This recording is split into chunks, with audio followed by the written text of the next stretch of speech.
dating apps suck? Or do we suck at dating? Because every time we turn on the TV, Grandpa makes me watch the Powerball. I hope you enjoyed that. How did Bumble go from the it girl of the dating apps worth $13 billion to an outdated billboard of cringe? And ew. With nearly 93% of value gone, loss after loss after loss, this is yet another indication of how desperate they are. did Bumble truly fumble its $13 billion of hot girl privilege? Or, like your toxic ex, is about to come back? I have too much pride to be on Bumble, okay? Because you're telling me that I not only have to give birth to our potential future children, I have to push a watermelon out of a keyhole, but I also have to message you first? It's not happening.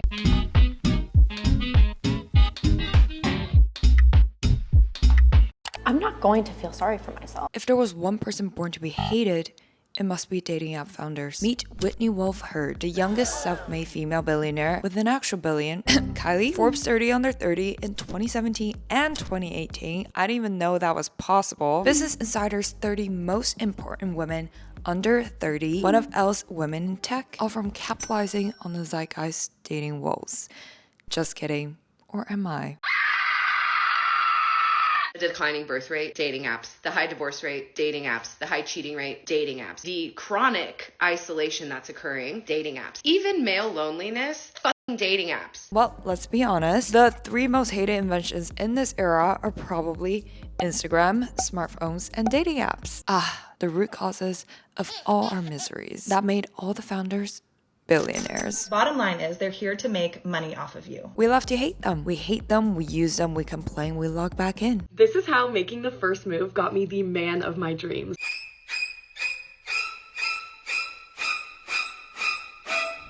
According to Forbes, survey respondents spend nearly 51 minutes per day on dating apps. Yet, 78% report feeling emotionally, mentally, or physically exhausted by the dating apps, with singlehood on the rise. After another man wasted my time during a talking stage, I honestly don't know if I want to do it anymore. You went from strangers to going out together as if you're a couple.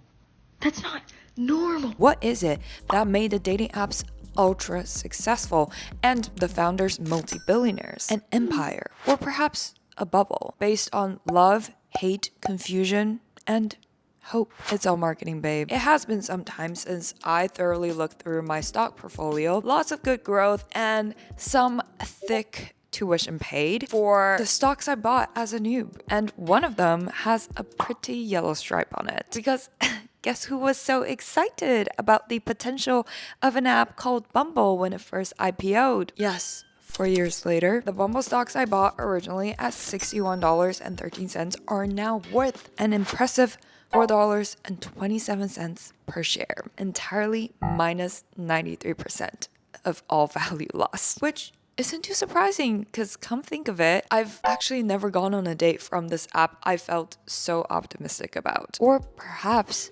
was I purple washed by their genius marketing that created a $13 billion bubble and has now gone from genius to stale. Stay tuned. The reason that I want to dive into Bumble specifically is I actually have a lot of respect for the founder, Whitney Wolfe Herd, who is indeed a rare self-made female billionaire and a genius marketer. If you can genuinely say you are creating something that would help you, that would solve a personal problem, a personal struggle for you, you are going to find success. I'm really fascinated by the stories of self-made female billionaires, especially the rare women also in tech, because as a mission for the channel, I want more young women like yourselves to see that you are so much more capable than you think. And these stories are the living proofs that these mega successes are not only possible, but also possible for you. Let's get into it. This is a Bumble deep dive no one else is doing. A full-scale dissection into its rise, rebrand,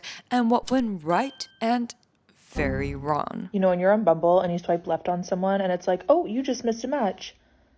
Thank God. Moreover, did the dating apps ruin dating, or did we ruin the dating apps? How did the once it girl app Bumble create $13 billion of value from marketing? Are there strategies to help them regain it girl status? And what is a major problem that no dating app has yet to solve? It's 2025. I don't know when as a society we're going to collectively agree that the dating apps are a problem. Watch carefully through the video for all the marketing secrets you can apply to your dreams. As your marketing bestie who graduated top 1% UCLA Business Economics with a background in marketing, we're going to explore how a $13 billion brand can still fail you even if you have the luckiest of lucky girl syndrome, because no brand is impeccable. Now, why is this even relevant to you? Other than the fact that you're part of the statistics that spends 51 minutes a day on dating apps, or you took an L and bought shares of Bumble stock that lost 93% of its value. Which, by the way, can happen to you way easier than you'd imagine, because my bet is you're not using a VPN right now. That's literally like putting your stock portfolio password on a billboard or forgetting to wear pants outside. You might be surprised who already has that information. All the important stuff like your financial information, your address, should stay private. And that's exactly why I like to browse with Surfshark VPN. That allows just one account for unlimited services. Literally buy one, get unlimited free. Surfshark offers 3,200 plus servers in over 100 locations that keeps you safe, whether you're online dating or not. If you use the internet for anything, you need the 24/7 privacy protection by the award-winning Surfshark VPN. All the information is encrypted, blurred out in a way so your online activity is hidden from all the snoopers. And you can actually buy cheaper travel tickets or stream your favorite shows by easily switching your IP address. But if you're not sure, they have a flexible 30-day money-back guarantee. Even better, if you go to surfshark.com/Zoe today and use code Zoe at checkout, you get 4 extra months free of Surfshark VPN. It's all about maximum protection of your brand because, well, you may see yourself one way, but how does your dream college, dream job, dream boyfriend see you? That's the importance of brand. And yes, you have one. I'm creating this series to analyze pop culture brands from a marketing perspective because I want all of us, yes, all of us can unlock the potential to be or create brands that change our future, which includes unlocking financial freedom. Officially becoming the youngest self-made female billionaire. Can you believe it? The youngest woman ever to take a company public. And guess what? You can already make a huge impact right now. In fact, you get to decide what future episodes are about. Just fill out the form to join our free email list of trends, insights, deeper dives, and tell me what is it that you want to learn, whether in business, marketing, personal finance, whatever you want. If you don't put it down, I won't know you want to learn about it, and I want the series to be as valuable to you as possible and grow it to a production to have guests on like Whitney herself, which will happen if more of you support and share the show. So if you want to give value back, simply give the show a 5-star rating on Apple and Spotify. Share the knowledge with someone you love, because the greatest gift you can give to someone is the power to succeed, and it's completely free to you. We are going to break this down into clear eras because Bumble's trajectory isn't just a dating app story. It is a marketing case study in brand differentiation, cultural timing, and the risk of losing your edge. But if you had a magic wand to change one thing about a dating app, what is one feature you would add or take away? I'm personally super curious about this. Drop the comments below. I will pick out my favorite answer and share it on my Instagram. Now, how did dating apps become more like baiting apps? Less than ideal. Before the cascade of branding crises, we need to first roll it back to Bumble 1.0, the feminist tech darling, 2014 to 2019. This is how Whitney Wolfe Herd's revenge plot turned into a $13 billion branding masterclass through 4 key factors. Girls, guess who's getting excited? Let's dive into Whitney Wolfe Herd's origin story because, surprise, Bumble didn't start in a garage. It started in the ashes of Tinder drama, tech bro toxicity, and a lawsuit that changed everything. Whitney Wolfe Herd probably never guessed that enrolling in the sorority, the Kappa Kappa Gamma, could, as cliche as it sounds, actually change her life. But we're getting a bit too ahead of ourselves. Student of Southern Methodist University of International Studies, Whitney had a natural inclination towards entrepreneurship. At just age 20, she started a business selling bamboo tote bags to benefit areas affected by the BP oil spill. As a natural marketer, she knew the power of associations from her earliest projects by partnering up with celebrity stylist Patrick to launch the nonprofit organization called the Help Us Project. The bags received national press after celebrities such as Rachel Zoe and Nicole Richie were photographed with them. Post-college, she joined the startup Cardify at 22, which was abandoned. I had just graduated college. I had no idea what I wanted to do. I was literally crashing at my mom's house, and all my friends were getting these amazing jobs, and my dad was calling me every day like, what's wrong with you? Where's your job? And so I met Sean one night at a dinner, and I basically told him I could do anything he tasked me with. And faithfully led her to joining the development team for the dating app you may or may not have heard of, Tinder. Whitney not only became the co-founder and CMO of Tinder, but she was also reportedly behind the name of the app, taking inspiration from the flame logo and the idea of Tinder, which is easily combustible material used to start a fire. She was in the trenches since day one. And so I remember, literally getting up on chairs and tables at my old sorority. I'm surprised they even let me in, but, rallying everyone to download it and then running over to the fraternity house and saying, well, all these women are waiting for you. So it was this really interesting thing. Literally naming the app, growing its user base on college campuses, and designing the hot but wholesome branding that made Tinder go viral. But the startup dream turned sour really quickly. Whitney was dating one of the Tinder co-founders, bad idea number one, and after they broke up, things got ugly, really ugly. She was allegedly harassed, sidelined, and eventually forced out. It was devastating. And what could I do? I couldn't do anything. In 2014, she sued Tinder's parent company for sexual harassment and discrimination. The case settled privately, but the headlines did their job. Whitney, by default, became the face of everything wrong with bro-centric tech culture. And suddenly, she had the kind of PR setup you literally can't buy. So what does she do next? She teams up with Andrea Andreev, the founder of Badoo, a Euro dating giant who gives her funding and infrastructure. And in 2014, the very same year she resigned from Tinder and filed a lawsuit, Bumble is born. A dating app where women make the first move. This was one of the most seamless and beautiful marketing campaigns I've ever seen, whether unintentional or strategically planned. It hit 4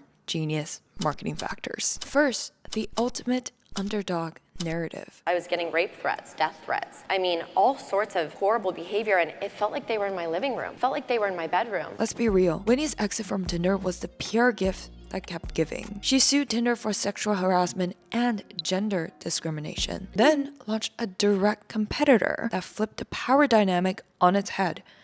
Women make the first move. A story sells, and hers was irresistible. It's literally turning trauma into branding, a compelling market position that seems groundbreaking. Bumble was marketed as the safe space for women in dating, friendships, and eventually networking. Hence, the second factor, perfect product market fit. I'm downloading Bumble.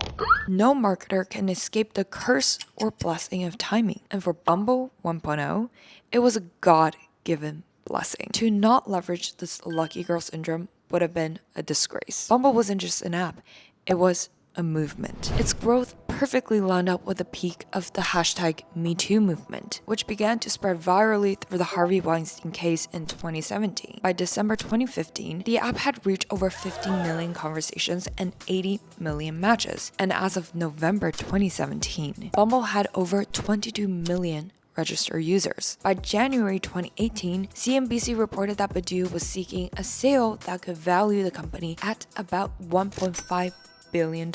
And by 2020, And I saw this really cute guy on there, so I swiped right and we matched right away. Bumble hit over 100 million users worldwide. Then the $13 billion in valuation after listing the shares on Nasdaq exchange in 2021. And that was exactly when I bought my overpriced stock.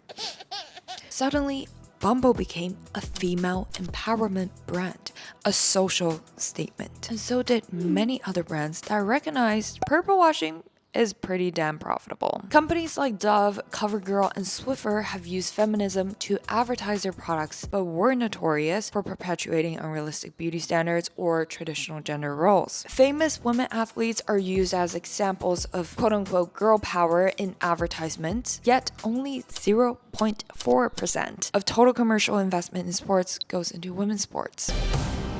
Because here's what they won't tell you. We already have it. To what extent was it genuine for Bumble?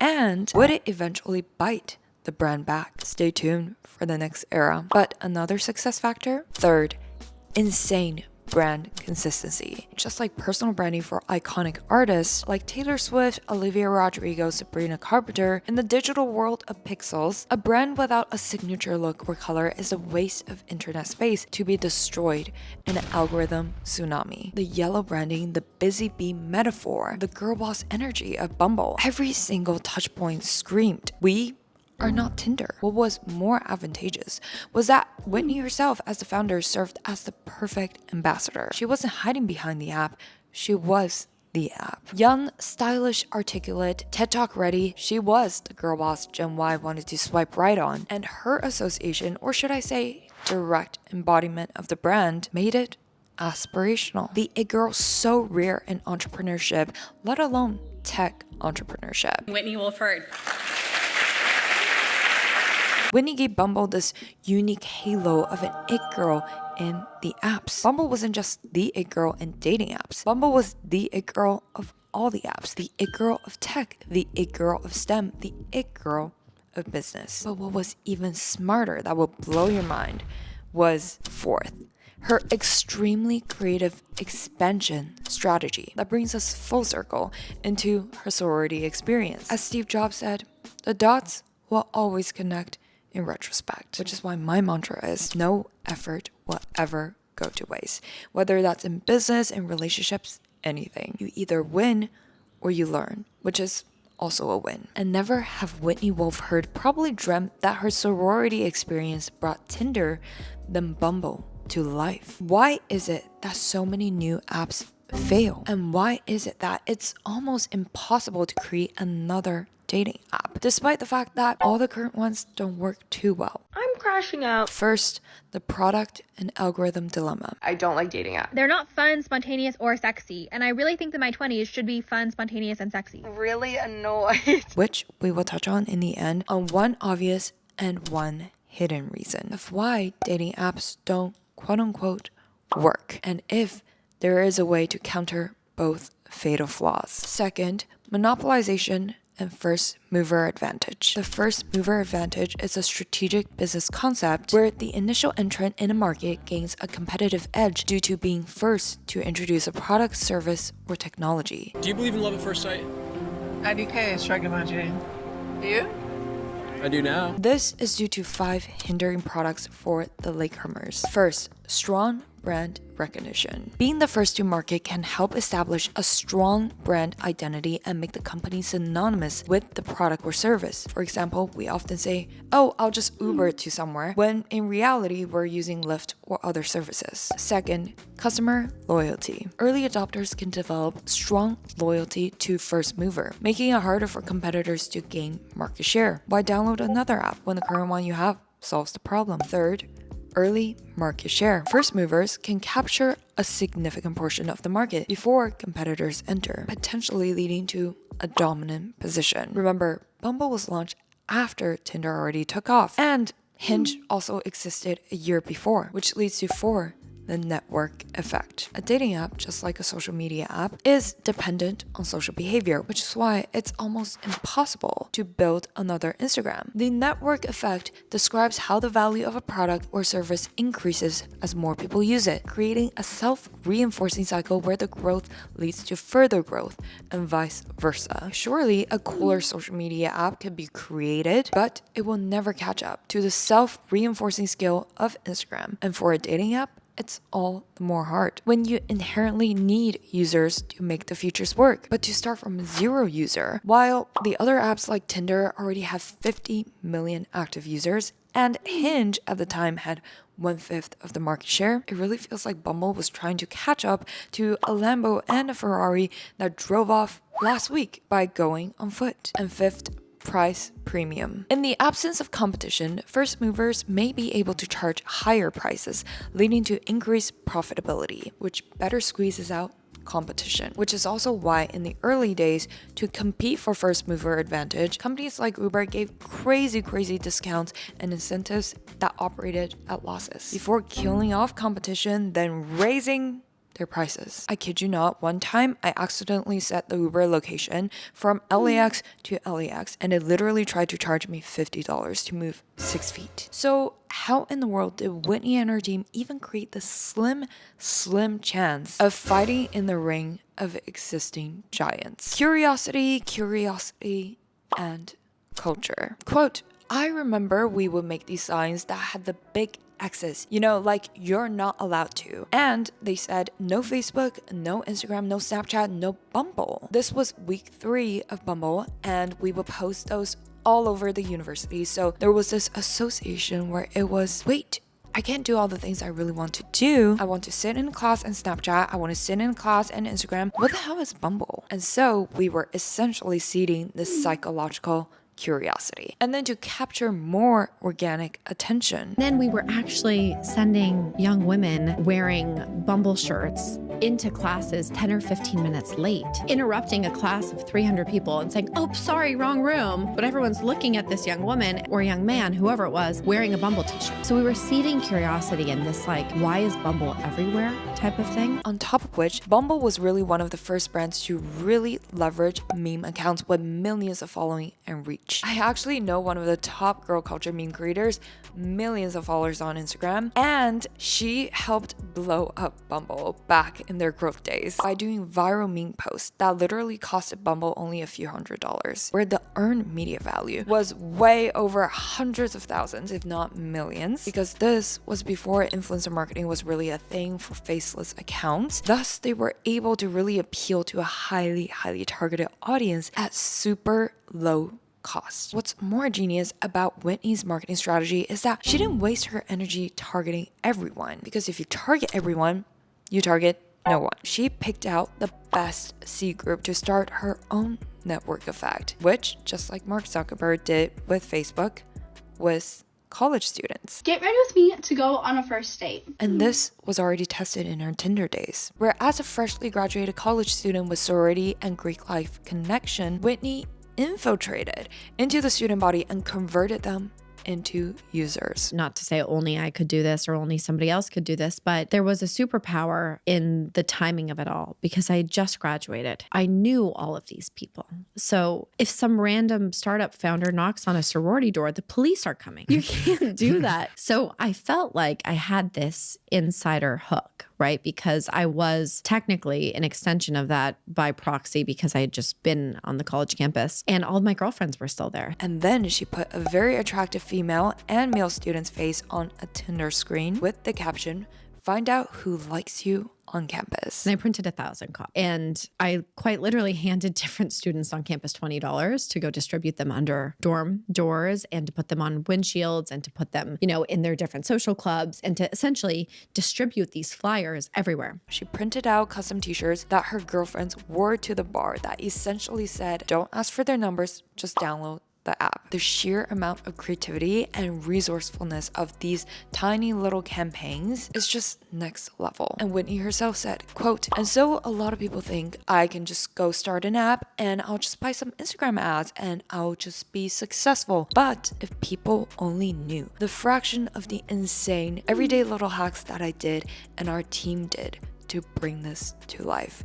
And this is the art of marketing, to not just follow the blueprint and learn ads manager on Meta, but think about the nuanced ways to actually effectively reach the ideal customer base, which if done once to Tinder, sure, you can call that luck, but done twice to growth hack Bumble as well. Regardless what you think about the app, the founder, the initial branding and marketing are iconic. And beyond just the tactical side of growth hacking against existing giant companies, the product itself on Bumble made it distinguishable. Regardless of how effective the features really are or are not, that's a whole separate issue. Part of their smart expansion plan was the introduction of Bumble BFF and Bumble Biz, positioning themselves as a relationship platform, not just a hookup app. I went on another Bumble BFF date, and that's what a girl's gotta do, okay? I need to make friends. We're just like building a strong personal brand. Bumble was playing the long game of developing trust through building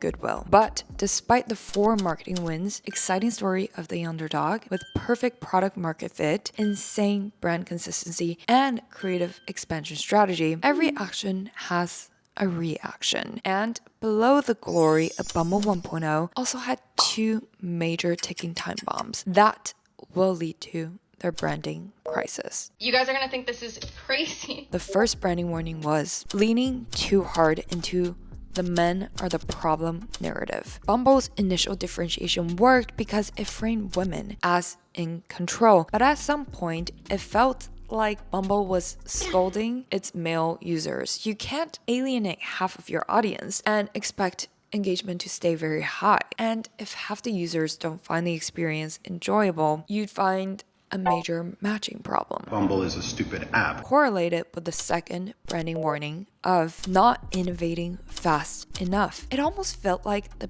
biggest revolution of Bumble was making women make the first move, which some women prefer not to. Studies showed that 86% of women say they want a man to make the first move. Even when the app requires them to make the first move, they still don't want to make the first move. And B, does not actually solve the matching rate issue nor the success rate after 2 people match. The app experience barely changed, while Hinge ate their lunch with video prompts, voice notes, and better matchmaking algorithms. But there was no time to worry, because Bumble 2.0, the IPO HIGH, was calling for a worrisome celebration. We are building something for the long term. You're not joining us on our journey today just for tomorrow. You are signing up for our very long road ahead of us to try and make relationships healthier and more equitable, and to build a brand that resonates not just with women, but makes connections better for everyone. $13 billion valuation, feminist Wall Street icon moment. It seems like the Bumble universe was invincible, but the cracks were forming. In this era, both Whitney and Bumble's Lucky Girl syndromes were peaking high, with 2 notable success factors, while the hidden cracks soon to become hidden gaps. The first marketing win was, of course, hitting 100 million users worldwide in 2020, then going public as a female-led tech company, which topped $13 billion in valuation after listing shares on the Nasdaq exchange. Whitney became the youngest female CEO to take a company public, and she did it with her 18-month son on her hip as she rang the Nasdaq bell. This wasn't just a winning moment for Whitney. This wasn't just a winning moment for Bumble. This was a winning moment for women. The underdog that every woman and ally supported finally got the crown of the deserving it girl boss babe. Moreover, the second marketing win is our old friend timing of the market again. With the COVID lock-in love surge that made every single lonely person ever more lonely in a physical and emotional pandemic, all the dating apps thrived, and it was a great time for the macro landscape. And Bumble capitalized on it with video dating features and branding that leaned into slow dating. But as they say, the higher you rise, the harder the fall, because by 2021 the B seems to hit a hard wind through first loss of cultural relevance. By 2021, Bumble's branding felt stale. The feminist dating app hook wasn't feeling fresh anymore. The repetition of feminist sounding ad began to feel overdone, thus inauthentic, and Gen Zs weren't resonating with it the same way millennials did. Bumble is not for the girls. Do not go on Bumble. Why should I have to start the conversation? I liked your profile. And that's a huge problem, because as with any product or service, there is always a churn. So in order to stay profitable, you need to acquire new users. As more and more mature demographics settle down or stop using dating apps, the future of the app depends on the affinity with future generations. And as Gen Z myself, I could say that Bumble was more of a niche app as compared to Hinge in the last 5 years. Which brings up second, tougher competition. Hinge was skyrocketing with better UX, with a catchy and hopeful phrase made to be deleted. When you find the real thing, you won't need us anymore, which is kind of the point. Which is also very debatable. The League and Raya were catering to the elites. There are all these other apps dedicated to specific racial demographics and non-heterosexual relationships, and Tinder was still the go-to for casual dating. Bumble was stuck in the middle. Sure, it's great to feel empowered as a woman user, but if another app ultimately comes up with a better solution with dating, whether it's higher quality matches or simply more users, then making women move first doesn't seem too much of a privilege anymore. It seems almost like a chore. Thus, not surprisingly, third, the stock crashes really left a dent on Bumble's public image. The market is really interesting. It does not automatically readjust like a magical invisible hand that it's supposed to. Often, optimism leads to more optimism leads to more optimism, hence a bubble until it bursts. And pessimism leads to more pessimism leads to more pessimism until something is so undervalued, successful opportunists buy low and make a ton of profit, then that leads to a new wave of optimism. That is if the subject actually has intrinsic value higher than perceived. In Bumble's case though, the IPO hype faded and user engagement started dropping. Bumble's stock price plummeted from $75 to under $15 by 2023. Investors started questioning if it's a real growth company or just a good PR story, aka me. So for the first time, the underdog princess that everybody has been rooting for is now beginning to seem like a poser who just has a pretty story. And with that leads to the perfect storm of a branding crisis. Bumble 3.0 desperation.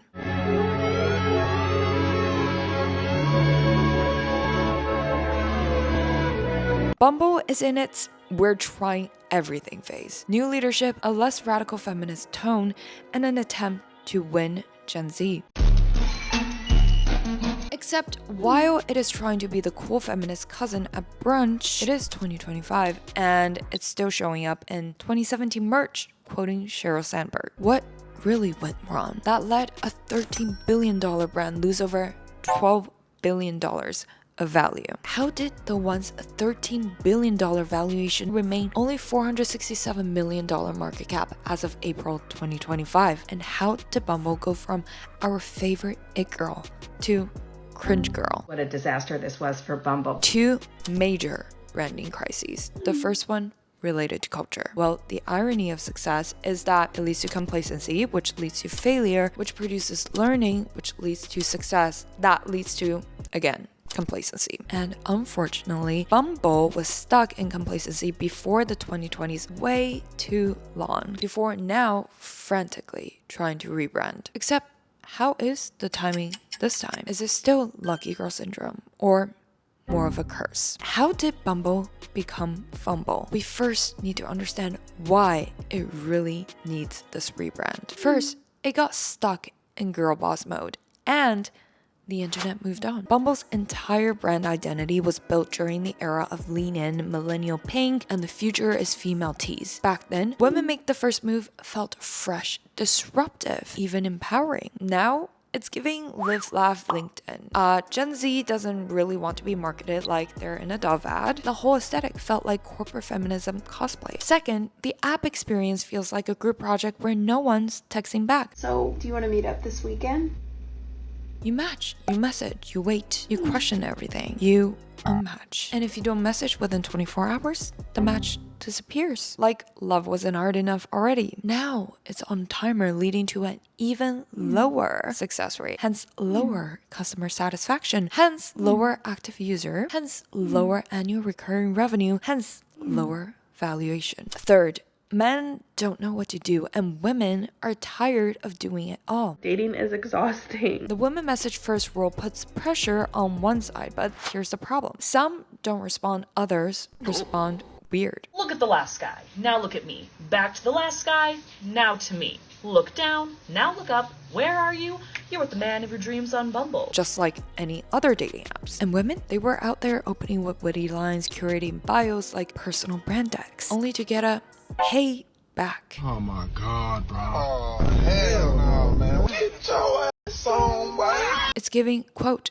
I wanted equality, not a customer service role. Fourth, it's trying too hard to be more than it is. We need to have a very candid discussion about Bumble BFF. It's weird. Bumble wants to be your dating app, your networking tool, your platonic soulmate finder, your social impact movement. But instead of doing one thing great, it's doing three things mid. Late to the party, Hinge has already claimed the relationship app space, and Tinder still dominates casual dating. Bumble's niche isn't very clear anymore. It's not a cutting-edge dating app, and there's already Instagram, Snapchat, iMessage, everything else for friendship. And of course, LinkedIn for career. When the brand was too focused on telling a killer story, it forgot the fundamental law of marketing that even the best marketing needs a product to sell. If you put crap on a silver platter, it is still crap. Like a genuine problem that have infiltrated society and disrupted human behavior and preying on human psychology. People might buy it once, but we all know the story of the boy who cried wolf. With way too many dating apps fighting for paid subscribers and Bumble not offering enough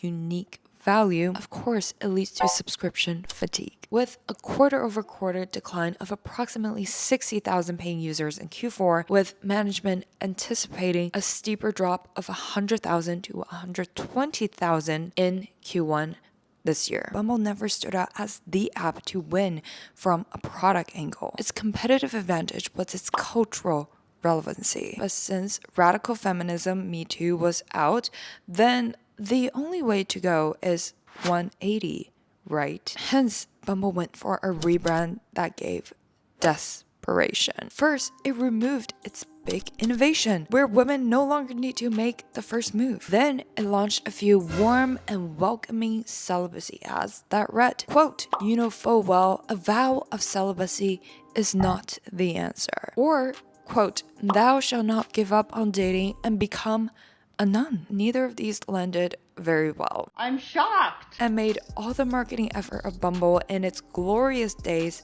a cheap act. As an app built on being a safe place for women, this sudden rebrand, by completely removing their core feature and then going for such a bold but opposing view, feels like it will do anything and everything to get a new user. Basically addressed women in the most misogynistic way possible. And completely sold out. That the brand has no backbone and will swing with whichever direction it's guessing the culture is going. Except trying to be cheeky came across as shaming women, and a huge slap to the face to their prior years of brand building.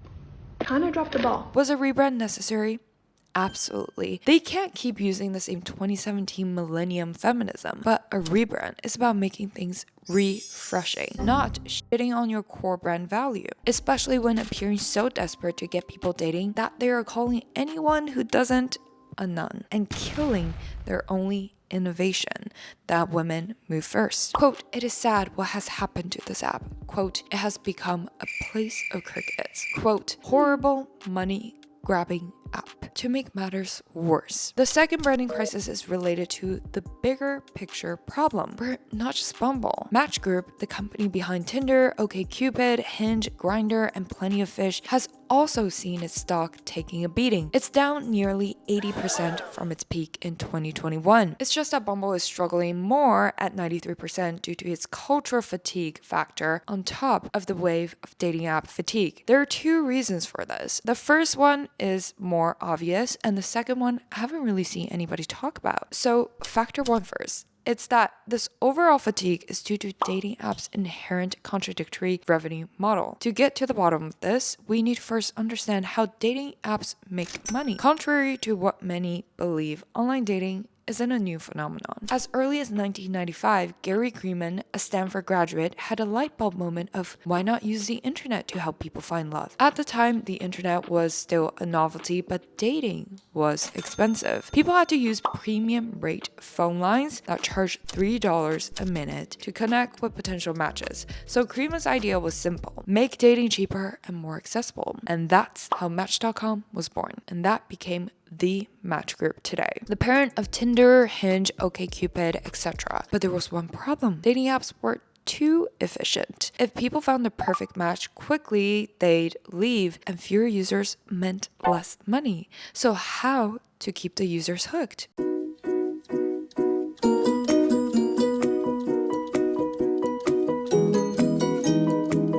by putting out a less effective freemium version, where the premium features were locked behind a paywall. Want better profiles? Pay up. Unlimited swipes? That will cost extra. Even visibility within the app comes with a price tag. This is why an invite-only $500 a month, aka $6,000 a year tier exists for Tinder. And wow, is it efficient. Quote, I know a guy who did it and he went from 10 to 20 matches every week to 100, to which someone responded, quote, you should just pay for sex directly instead. Lol. Sure, a lot of money is to be made through this revenue model. The Match Group easily did $3.479 billion in 2024, which was a 3.41% increase from $3.365 billion in 2023. But is this sustainable? Users started experiencing something called the dating app fatigue, where sifting through endless profiles became exhausting. Even when they found a match, there was no guarantee that the other person was looking for the same kind of relationship. The cycle repeats: swipe, match, chat,